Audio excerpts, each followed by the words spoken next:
You see, nobody tells you about collapsing a pram when you're doing babysitting. Out of all the things I've ever done in my life, collapsing a pram is probably the most frustrating. Here's this $700 cross-country take-anywhere pram that I'm really struggling to collapse. It was a debacle. I've built shelves, I've changed car tyres, I've put together a flat pack, but to collapse this pram was absolute, utter frustration. Couldn't do it. Now this is obviously an edited video. The whole process actually took me about 53 minutes.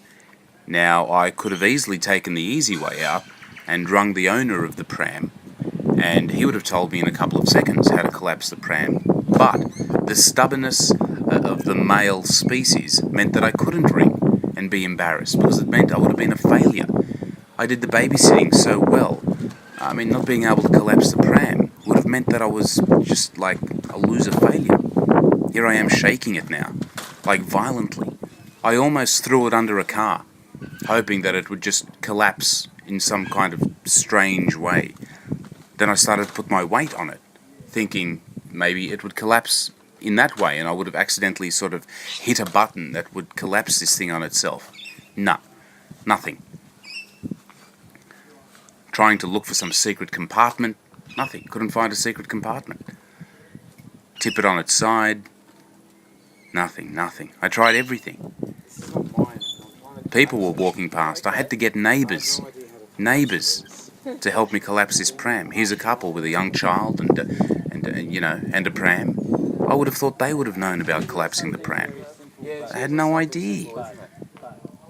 In fairness to them, they did come back a little bit later with an iPad and YouTube, and we looked it up on how to collapse this pram. Still, absolutely nothing. They just give up. Here I am, by myself again, trying to collapse this pram.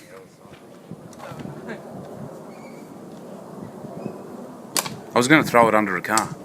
That's the only way this thing could have collapsed on itself. There was no other way. I thought maybe there was something hidden deep within the confines of the pram. No. Put it up in the air and sort of jiggle it around. Nothing. God, I've never been so frustrated in all my life. In the end, I just gave up. Had to ring him.